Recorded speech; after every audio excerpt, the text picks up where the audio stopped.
Hamjambo nyote, karibuni kwenye channel yetu. Leo tutaenda kupiga ndagara za mbichi ama sambaza. Mnavyoona hapa niko akausha mai, njoo sasa tutaenda kukalanga ndagara zetu zisirushe mafuta. Kisha ndaenda kutia michango ya maepis kabla ya kukalanga ndagara zetu.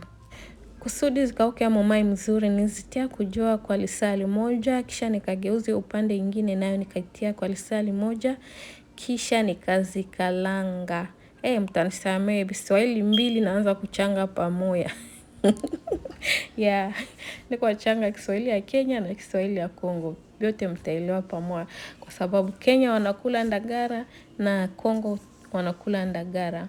Hapo ndagara zetu zilisha kalangika mzuri mnavyoona, yani zinaonekana mzuri. Zilikauka kwa nje lakini mundani namo mungaliki fresh.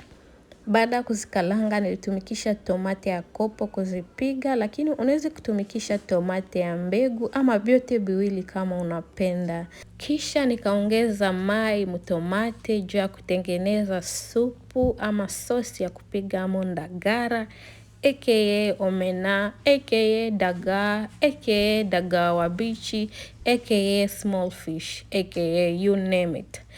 Alafu hapa nikaanza kukoroga njoo bichangamane mzuri. Kisha nikatia kachumvi na karoiko mchuzi mix rojo kangu. Lakini kama una roiko unaweza kutumikisha yeyote yenye uko nayo, ni kulingana na vile mtu anapenda. Alafu niliongeza ai yenye imesagiwa, yenye ilikaushiwa kisha ikasagiwa, kisha nikaanza kukoroga vyote vichangamane pamoja mzuri. Niliacha supu ijipige kwa dakika 2 ama 3 hivi, kisha nikaongeza ndagara.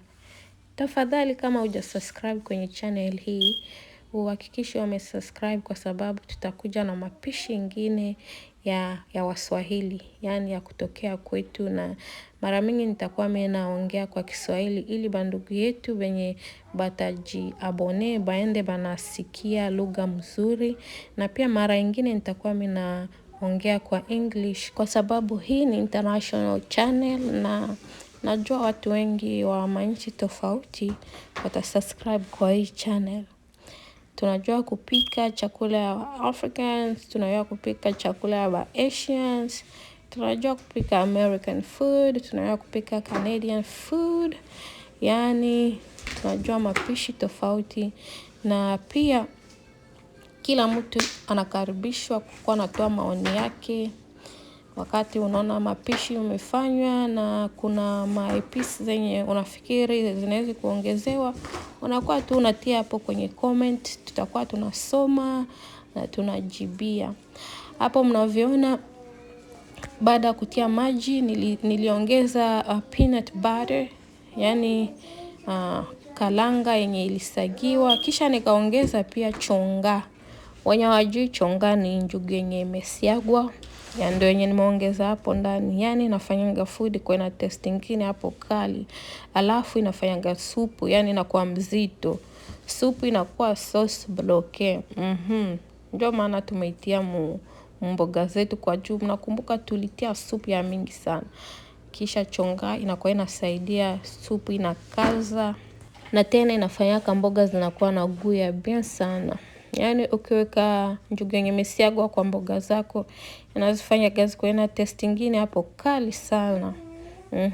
Tunaendelea na mapishi yetu. Hapo tunaongezea ma spices fulani. Alafu tunataka kumaliza. Yani hizi mboga zitafanya dakika chache tu kabla tuzikule. Tunakoroga. Na tena kitu kingine, ukishaweka njugu juu, yani unapunguza moto kwa sababu itakuwa rahisi sana mboga zako kuungua after ushaweka njugu. Mnaona hapo aje? Supu yani imekaza. Alafu tumemalizia.